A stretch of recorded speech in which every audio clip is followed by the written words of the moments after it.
Blessed day, everyone. I am Monica Cunyo, and I am here to report about RA 7381. I am here to demonstrate knowledge of policies, guidelines, and procedures that provide safe and secure learning environments for learners with special needs. So first, what is RA 7381, or known as Indigenous People Right Act? It is an act to recognize, protect, and promote the rights of indigenous cultural communities, indigenous peoples, creating a national commission on indigenous peoples, establishing implementing mechanisms, appropriating funds, therefore, and for other purposes. The act makes provision for the promotion and recognition of the rights of indigenous cultural communities, indigenous people, or ICCs or IPS, with a view to preserve their culture, traditions, and institutions to ensure the equal protection and non-discrimination of members.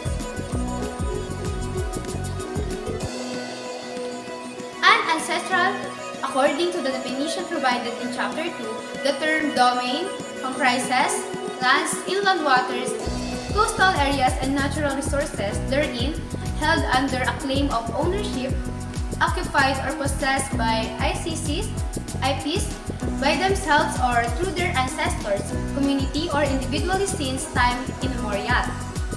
The term ancestral land means any land occupied, possessed, and utilized by individuals, families, and clans who are members of the ICC or IPs.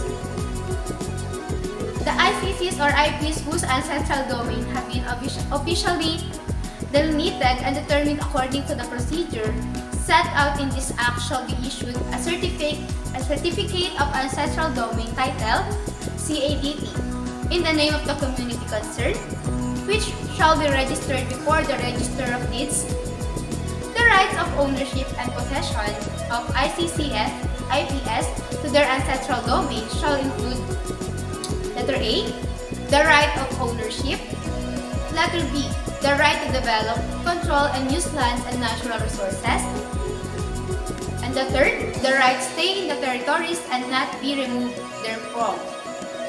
The fourth, the right of resettlement in suitable sites in case of displacement. And the fifth, the right to regulate the entries of immigrants. And next, the right to safe and clean air and water. The next one, the right to claim parts of reservations. And next, the right to resolve land conflicts in accordance with customary laws of the area concerned. Only in default thereof, the complaints shall be submitted to amicable settlement and to the courts of justice. And the Act makes provision for the establishment of the National Commissions on Indigenous Cultural Communities or Indigenous Peoples, which shall serve as the primary government agency for the assistance of ICC or IPs. The Commission shall inter alia. These are: review and assess the conditions of ICCs. Next, formulate, coordinate, and implement policies, plans, and programs to promote and protect the rights and well-being of the ICC. And the third one, request and engage services of technical assistance.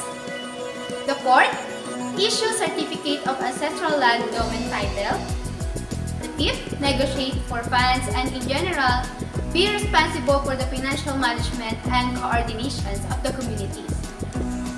And next, issue appropriate certification as a precondition to the grant of permit, lease, grant, or any other similar authority for the disposition, utilization, management, and appropriation by any private individual, and etc. on any part of the portion of the ancestral domain. It is important to decide all appeals from the decisions and acts of the various officers within the commissions to formulate or promulgate the necessary regulations and rules for the implementation of the Act.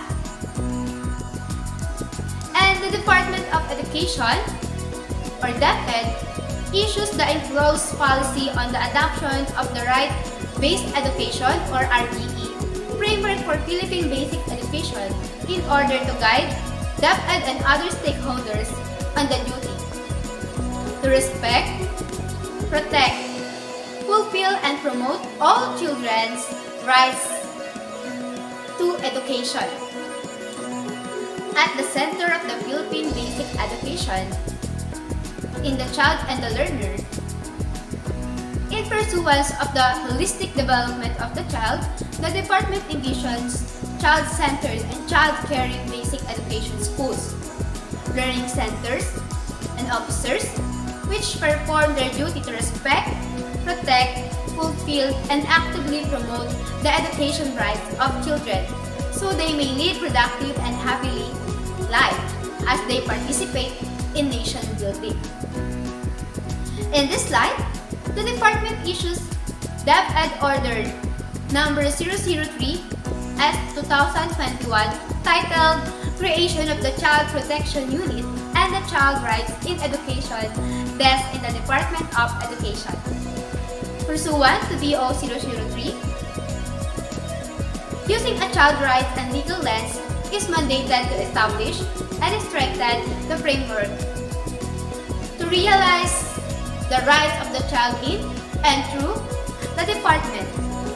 Hence, the CREDE developed the RBE framework of the Department of Education, which is the IRBE DepEd. The three dimensions of RBE DepEd, namely the right to access education, the right to quality education, and the right to respect and well-being in the learning environment, are indispensable, interrelated, and interdependent with each other.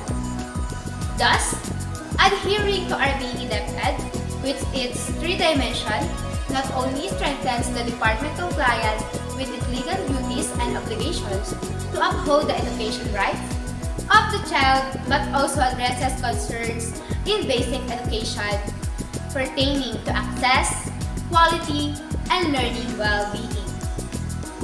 So that's all.